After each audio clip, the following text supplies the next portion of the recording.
Margaret Morland had eyes the color of dark chocolate, laced with feathery black lashes, and was clearly drop-your-jaw beautiful. She resembled Jennifer Jones, except she had a cleft in her chin and a kind of lit-up giggle in her face that left Miss Jones standing in the shadows as far as I was concerned. When she looked at me, it was never through me, but into me, lifting me off the ground in an invisible embrace. I wonder if everyone felt that way. If they did, I don't think she was aware of it, of her power. I never felt that she leaned on her looks in any way, though maybe she did before I knew her, before she was my mother. I wish I'd known her then. Wish I had known what hopes and dreams she might have had. I do know in 1942 she was a 20-year-old sophomore at Pasadena City College, where she'd been studying literature. Then when she met a soldier and married him 3 months later, her education came to a screeching halt, and maybe that's what she was hoping for, to marry someone and to travel with him, to immediately move to Camp Barkley in Texas. And when he was shipped overseas a year later, promising to write as often as he could, she waited for his return in her California home, lovesick and pregnant. Maybe that's exactly what she wanted to be, a wife and mother. But one fortuitous night, when her husband was far away in the war and my brother was barely a year old, when the world was caught in a tremendous struggle, something reached out of nowhere and changed my mother's life. It happened when a man named Milton Lewis approached her while she was sitting in the audience at the Pasadena Playhouse, waiting for the curtain to go up. "Excuse me," he said. "I love how you look. Would you like to come to Paramount Pictures tomorrow for a meeting?" Or something to that effect.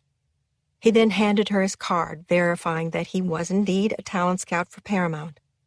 The next day, she traveled to Hollywood, where she met with Lord knows who and said God knows what. And as I picture her in my mind with her soft, shy demeanor, only now does it dawn on me how much gumption that must have taken on her part. She was immediately put under a 3-year contract. Suddenly, without looking for it, my 23-year-old mother had a career. No one in her family had ever had a career. The men worked to earn money as best they could. Her father had been a piano salesman, her brother a bank manager, and the whole time my mother was married to my father, he was in the Army. They had jobs, but nothing anyone would call a career. Certainly none of the women had ever dreamed of such a thing. But now, my not-yet mother had one. Leaving her baby son in the arms of her own mother, my grandmother, she would take a bus from Pasadena to Hollywood, then transfer to a streetcar that took her within walking distance of Paramount Studios, where she was given movement classes and elocution lessons, all in an effort to help her walk and talk like Jean Arthur or her look-alike Jennifer Jones. Most important, my mother was also given the chance to study acting with the brilliant Charles Laughton, eventually becoming a member of his acting company, the Charles Laughton Players, performing Chekhov and Shakespeare in a small theater on Beverly Boulevard on the outskirts of Hollywood.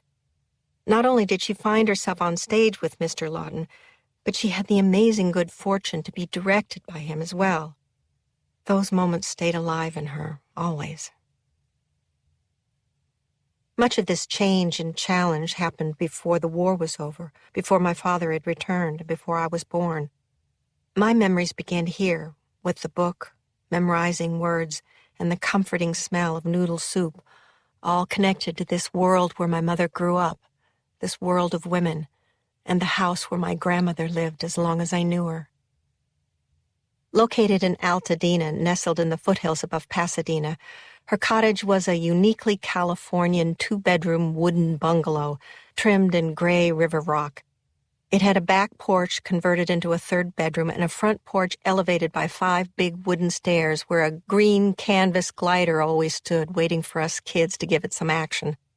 It wasn't a big place, I know that, but to a child it seemed huge, a trusted member of the family that crackled and groaned when you walked from room to room, a comforting murmur that added to the soft chatter of female voices or the occasional pop of freshly washed clothes right off the line, snapped in the air before being folded into a pile.